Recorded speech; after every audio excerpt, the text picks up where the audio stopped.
I really enjoy racing. I come from a background of off-road racing, and I built a car for myself back in 2012. We used some C5 Corvette parts, and I did some autocross with it and really fell in love with doing that.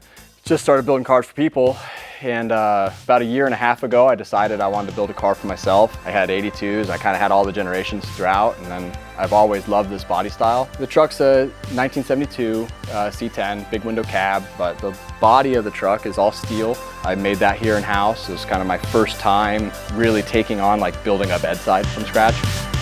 I've always enjoyed race cars, and especially race cars of like the late 70s and the Group 5 era.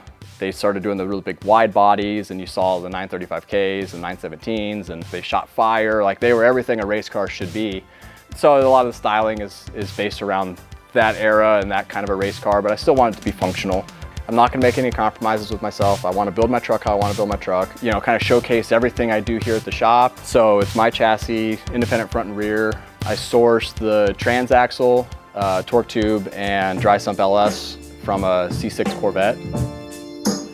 My grandfather was Walter Zetti, and he was chief drivetrain engineer for a Corvette. In the early iteration of the Corvette, when they were kind of developing the car, monoleaf rear spring, everything that they still use even today, was all his patents and kind of his brainchild, if you will. You know, a Corvette's always kind of a special place for me, so took the Corvette measurements and kind of saw how Corvette ran their stuff, and you know, kind of tweaked a little bit here and there, and really started focusing on geometry and making something that would handle.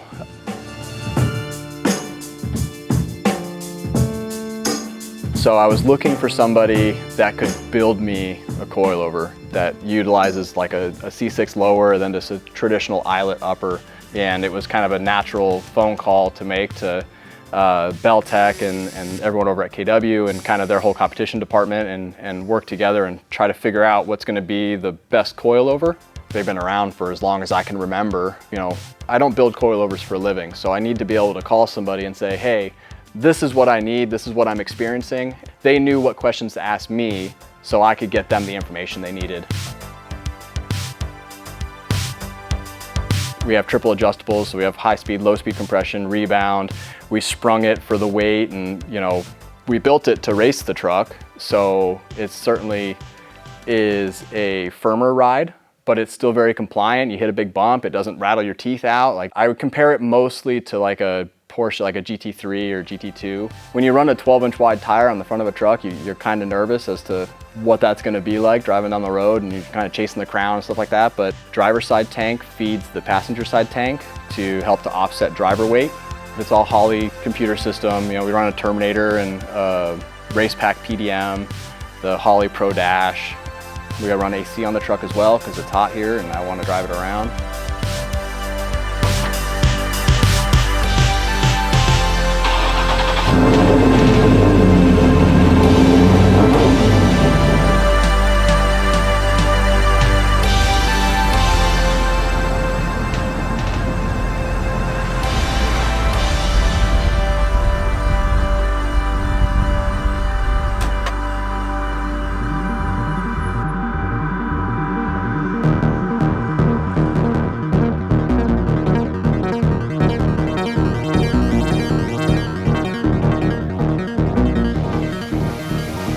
Got it ready for SEMA. My son was 4.5 or so, and he's out here in the shop. He's sanding the chassis down and he's hammering stuff. And you know, if you ask him, it's his truck, and he's excited to go racing. We go out to the track, and you know, he's sitting next to me, smiling ear to ear.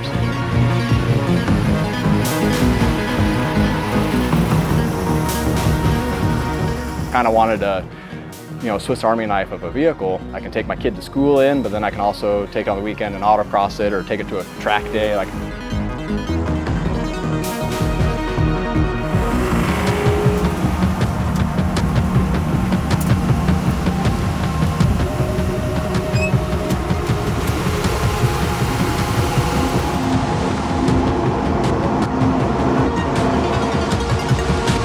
you know, it does everything you would hope it would do. And then when you drop a gear and put it to the floor, it boogies.